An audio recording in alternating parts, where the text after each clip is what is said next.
കാശിനാഥൻ എന്ന തെമ്മാടി 37 വയസ്സിലും അവിവാഹിതനായ നോർത്ത് ഇന്ത്യയിൽ അറിയപ്പെടുന്ന ഒരു പ്രമുഖ ബിസിനസ്മാൻ. എന്നാലും നാട് തൻ്റെ താവളം തന്നെ. അവിടുത്തെ പ്രമാണിയും ചട്ടമ്പിയും തെമ്മാടിയും താന്തോന്നിയെല്ലാം താൻ തന്നെ. മുംബൈയിലെ ചില മഞ്ഞപ്പത്രങ്ങളിൽ തൻ്റെ മുഖം പതിഞ്ഞ് വരാറുണ്ട്, അതും ചില രൂപത്തിൽ ഡെവിളായിട്ടും. നാട്ടിൽ തനിക്ക് സ്വന്തം പറയാനായിട്ട് അംബികാമ്മയും പിന്നെ ഒരു തമിഴ്ത്തിക്കുട്ടിയുമാണ്. തനിക്ക് 6 വയസ്സുള്ളപ്പോഴാണ് അംബികാമ്മ തമിഴ്നാട്ടിലെ സേലത്തിൽ നിന്ന് പവിഴമല്ലിനെ കൊണ്ടുവരുന്നത്. അംബികാമ്മയുടെ അകന്ന ബന്ധത്തിലെ ഒരു കൂട്ടുകാരിയിൽ നിന്ന്. അംബികാമ്മയുടെ അടുത്ത് അവൾ അമൃതം പോലെയാണ്. അത്രയ്ക്കും പാവം തുളുമ്പുന്ന, ഏതൊരു ഗന്ധർവനും ആശിക്കുന്ന സൗന്ദര്യമുള്ള ഒരു പാവം പെൺകുട്ടി. അമ്മ എന്ത് പറഞ്ഞാലും താൻ തല കുനിച്ച് എല്ലാ വഴക്കും കേൾക്കും. ആ തല പിന്നീടൊന്ന് കുനിയുന്നത് അവളുടെ മുന്നിലായിരിക്കും. അത് എന്തുകൊണ്ടാണെന്ന് തനിക്ക് ഇതുവരെ മനസ്സിലായിട്ടില്ല. ഈ കാശിനാഥൻ അത്ര നല്ലവനൊന്നുമല്ല. താൻ കാണുന്നതും രസിക്കുന്നതും എല്ലാം തനിക്ക് തന്നെ വേണമെന്ന വാശി വല്ലാണ്ടുണ്ട്. പണത്തിന്റെ കൊഴുപ്പിൽ ഇന്ന് തനിക്ക് പെണ്ണും മദ്യമൊക്കെ പുല്ല് വിലക്ക് കിട്ടും. അത് താൻ ഒരുപാട് ആസ്വദിക്കാറുമുണ്ട്. എല്ലാ മാസവും ആദ്യത്തെ 1-ാം തീയതി തൻ്റെ ദാഹമടക്കാൻ ഏതോ ഒരു ഹോട്ടൽ മുറിയിൽ അരുന്ധതി ദേവി എന്ന ഹൈ ക്ലാസ് വേശ്യയുമായി കാശിനാഥൻ ഒത്തുകൂടുമായിരുന്നു. ഇന്ന് കാലം ഏറെ പിന്നിട്ടിരിക്കുന്നു. വേൾഡിലെ ബിസിനസ്സിലെ തലപ്പത്തിരിക്കുന്നവർ ഇവരുടെ അടിമകളാണ്. വാട്സപ്പിലെ ഒരു ഗ്രൂപ്പ്, ഹൈ ക്ലാസ് വേശ്യകളുടെ ഫോട്ടോസും റേറ്റും അതിലടങ്ങിയിരിക്കും. തനിക്ക് ഇഷ്ടപ്പെട്ട ഫോട്ടോ മാത്രം സെലക്ട് ചെയ്യുന്നത് ഒത്തിരി അധികപ്പെട്ട ജോലിയല്ല. അത് മാത്രം ചെയ്താൽ മതി. ആള് വീട്ടിൽ വരും. മുംബൈയിലെ ഉൾക്കേറിയിരിക്കുന്ന ചേരിയിലെ ഒരു കെട്ടിടം. പല സംസ്ഥാനത്തു നിന്നും, എന്തിന് രാജ്യത്തു നിന്ന് പോലും പെൺകുട്ടികളെ ഇറക്കും. 3 കാറ്റഗറി: നമ്പർ 1, നമ്പർ 2, നമ്പർ 3. അതിൻ്റെ നമ്പർ 1 വരുന്നത് കുഞ്ഞു കുട്ടികളായിരിക്കും. നമ്പർ 2 വരുന്നത് യൗവനം തുളുമ്പിയ പെൺകുട്ടികളും. നമ്പർ 3 കാറ്റഗറി പറയേണ്ട ആവശ്യം തന്നെയില്ല, അത് കുറച്ച് പ്രായമായ സ്ത്രീകളായിരിക്കും. 3 കാറ്റഗറി ഉള്ളത് കൊണ്ട് വരുന്ന കസ്റ്റമറിന് കുറച്ചും കൂടെ ഈസി. മദരാശി അമ്മ ഇവിടെ നിന്നാണ് പണക്കൊഴുപ്പിൽ ഓരോന്നോരോന്ന് കെട്ടിപ്പടുക്കുന്നത്. എന്തിന്, ഇവരുടെ കീഴിൽ സിനിമാക്കാര് വരെയുണ്ട്. വെറുതെ അല്ലല്ലോ, കാശ് കൊടുത്തിട്ടല്ലേ. ഇവറ്റകളൊക്കെ എൻ്റെ മുന്നിലല്ലെങ്കിൽ മറ്റൊരുത്തൻ്റെ മുന്നിൽ ഉറപ്പായിട്ടും തലകുനിക്കും. ചെയ്യേണ്ടതെല്ലാം ചെയ്തു കൊടുക്കും. പണക്കൊഴുപ്പിൻ്റെ മുന്നിൽ ആര് വന്നാലും അവ കണ്ണു അടച്ച് മൂടി ബെഡിൽ കിടന്നു തരും. ഇന്നത്തെ കാലത്ത് ഇതൊക്കെ സർവ്വസാധാരണമാണ്. പക്ഷെ തനിക്ക് ഇന്നും അറിയാത്ത ഒരു രഹസ്യമുണ്ട്. പവിഴമല്ലിക്ക് 18 വയസ്സായപ്പോൾ നാട്ടിൽ നിന്ന് ചിറ്റപ്പനാണെന്ന് പറഞ്ഞ് ഒരു വ്യക്തി ഇടയ്ക്കിടയ്ക്ക് വരാൻ തുടങ്ങി. അവളെ വശ്യമായി നോക്കി. തനിക്കത് ഒട്ടും പിടിച്ചില്ല. ഒരാണിനെ മറ്റൊരാണിന്റെ സ്വഭാവം അറിയൂ എന്ന് പറയുന്ന പരമോന്നതമായ സത്യമാണ്.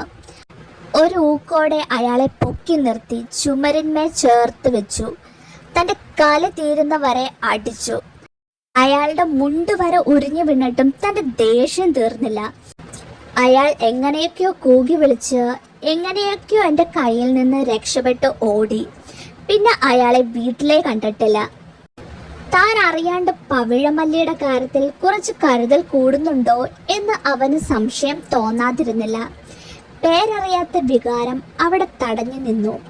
കാലങ്ങൾ പിന്നിട്ടപ്പോൾ ദേ എന്നേക്കാളും നന്നായിട്ട് പവിഴമല്ലി മലയാളം പറയാൻ തുടങ്ങി. ഇന്നേക്ക് വീട്ടിലോട്ടേക്ക് പോയിട്ട് 2 വർഷം തികഞ്ഞിരിക്കുന്നു. പിടിപ്പത് പണികളും ജോലികളും കാരണം വീട്ടിൽ നിന്ന് സ്വപ്നത്തേക്ക് അധികം തിരിഞ്ഞു നോക്കേണ്ട ആവശ്യവും വന്നില്ല.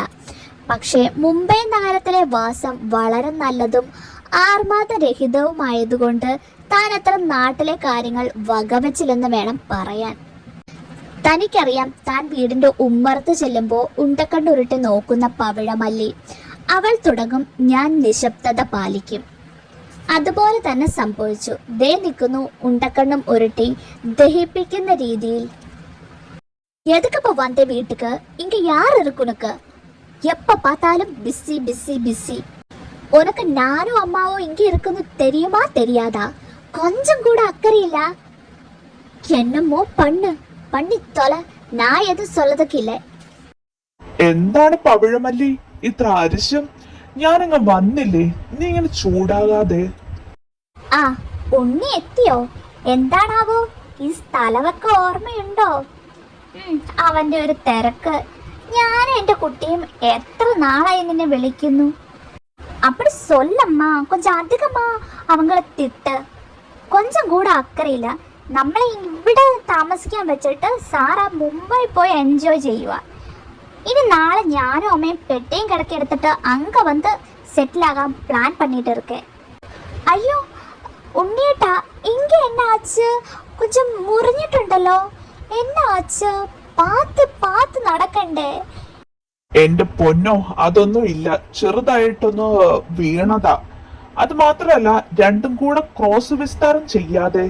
ഓ, ഇങ്ങോട്ടേക്ക് വന്ന കോടതിയാ. പിന്നെ ജഡ്ജിയായി, വക്കീലായി, ചോദ്യമായി. ഉണ്ണിയേട്ടനൊന്ന് കുറച്ചു നേരം വിശ്രമിക്കട്ടെ.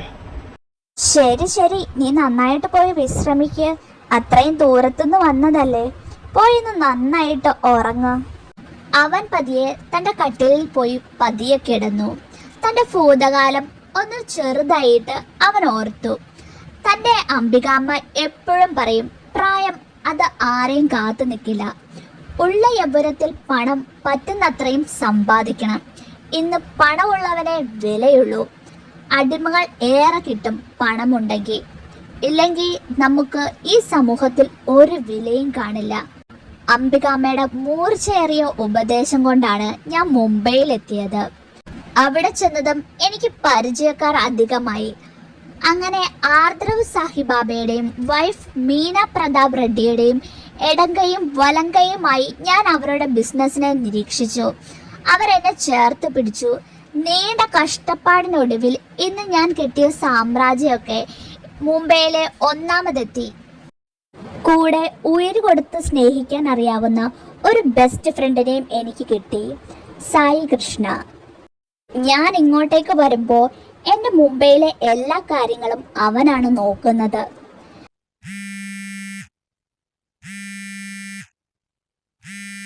ഈ പൊലയാടി മോൾ എന്തിനാ ഇപ്പൊ വിളിക്കുന്നത്? Hello mister Kashinathan. കാടയാടി മോളെ, ഒട്ട് ഒലിപ്പിക്കാത്ത കാര്യം പറ.